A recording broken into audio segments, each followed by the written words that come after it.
Hi everybody, this is Jen from Suds-N-Such, and I've had lots of people comment on my cutter and how wonderful it is, and that their husbands are working on them. And I actually had one person contact me yesterday and said that her husband is having difficulty getting it right. They've taken it apart and put it back together and taken it apart, and asked if I could maybe help. So it took my husband 2 days, and I'm sorry for all the background noise, but I've got the dishwasher running and the washing machine, so it's a little loud. But it actually took my husband 2 days to make mine. He also took it apart and put it together 1,000 times. I wanted it to be long enough to sit my whole log of soap on it without it hanging off. So the length of mine is 20 inches. From one end to the other, it's 20 inches. And this is the piece of wood, the base, is just over 7 inches wide this way. And it was a long piece that he cut just like right at 20 inches. My log soap's 16.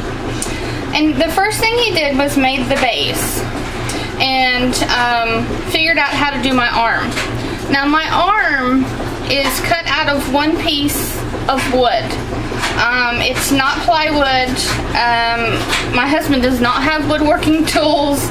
He did the best he could with what he had, and I think he used like a jigsaw, like a handsaw, and cut. He actually used one of my jars. This is kind of funny. One of my jars for my lotion. I think it was my 4-ounce jar, and he sat it on there, and he just traced around it, my jar. So that's how wide this is. This is, it's right at 2 inches. I'm not sure, you probably can't see it, but I'm measuring it. It's right at 2 inches wide, and that's how wide it is all the way around. Now, he probably wishes that he would have made it different, and I know if he ever makes another one, he won't make it the same way because of the trouble he had.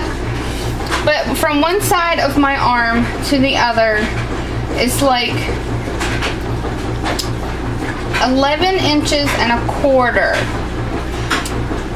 And at first, I know, and he just did this rounded through here, and he just sanded it by hand.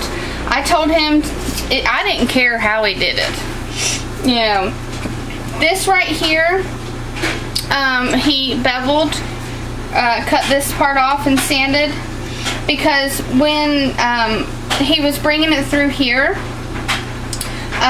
it was really close to my soap. So he fixed that, and also that way when it comes down, it fits right through here perfectly. I know, let me tip this up. Tip it over. Ooh. There we go. My arm, I'm not sure the best way to show this. I guess maybe like this. This is how he did my arm. All he did is he took 2 blocks of wood, and he had to round them, and he also had, because, I don't know why he rounded it, I can't remember. And he just squeezed it together. There's washers. I can't see if you guys can see that well. There's washers in here. There's a bolt that goes all the way through all 3 pieces, my arm and the 2 pieces that hold it together. And there's washers in there to help it move freely. I didn't want it tight. I wanted it to move freely. And he just squeezed it together with that bolt and washers, okay? Is how he did that. And he did the base to raise it up to be level with my arm, all the way around, like that. And he actually had to put feet on it, because when you moved the arm like this, I'm not sure if I can show it this way better. Let's see. When you moved the arm like this, it would hit the counter. It wouldn't move freely. So he had to just put it up on feet to make it higher, which is fine. So it moves freely like this. I know that they were talking about their arm they were having trouble with their arm.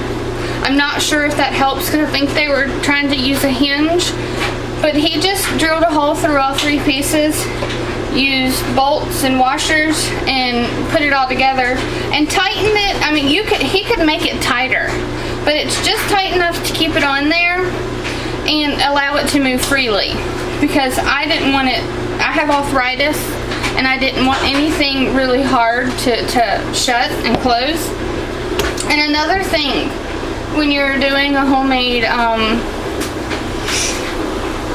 cutter, the soap cannot be up against the side. It's got to be in the center of your, let me go grab a bar of soap. I'll be right back.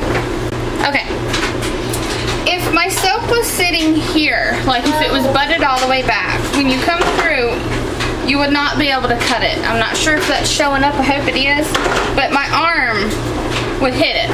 So your soap has to be like in the center of, that's why he first initially put this piece of wood up against the edge, right back here, to where my soap was like over here, about like that. To where this was the only thickness right through here. And he realized when he went like this, that my arm was going to hit my soap. So that was another time he took the whole thing apart. And he put this piece, let's see if you guys can see it. I'm going to shut my arm before I break it. He put this piece on and then put this piece of wood back on. And this is just to have something to butt my soap up against, so I know it doesn't wiggle around or anything when I'm trying to cut it. And when he did that, I have plenty of clearance. I could do high top soaps, and I have plenty of clearance to get by my soap. And another thing he would change is, you've probably seen all the other soaps cutters, they have another piece of wood on this side like this, or even like this, because when you get down here and you say you're cutting off a little tiny end piece, I have nothing to butt my soap up against. So I have to just be really careful when I do that little last cut. Either that, or you could turn it around and do it that way. So I don't have any issues with using it the way it is. I absolutely love it. On top is just it's like Plexiglass that we got, and he cut it to fit my mold. That way it's easily cleaned. And I'm not sure if you can see it, but in the, I think you can, there, he scored it. And that is 1 1/8 inches, because that's how I cut all of my soaps. If I don't want them quite as thick, I do it just a little bit under the line. No big deal. I don't want a whole bunch of marks on it. I like it plain, I guess. I don't know.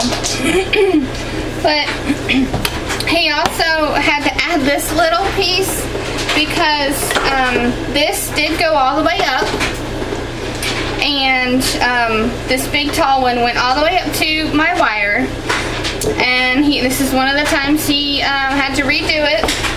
I'll turn it around so you can see. When it would come down through this, my tightener for my guitar string, it would hit the piece of wood. So he had to take it apart again, cut this big long piece down, add a little short piece, and he hates it because he thinks it looks awful, but I don't care. I love my cutter. It works great. But this is just some trials and errors that we have had in learning to do our cutter. I'm not sure if this will help with what you're having trouble with. I do always make sure I loosen my wire when I'm not using my cutter. He said, this is what my husband said, that, you know, it'll save my wire from not having all the tension on it all the time. So I always loosen it when I'm not using it. I tighten it up right before I go to use it, cut my soap, and I loosen it up again. Noah. And we also like the Plexiglass because he made the 2 pieces with the little, like, I think it's like a 1/4 inch gap in between. That way my wire goes down further than my soap cuts all the way through my soap with no problem. Easily wash it off. But that's the trials and errors that we have learned making our soap cutter. I hope this helps you out. If you have any other questions, just give us a holler. Thank you.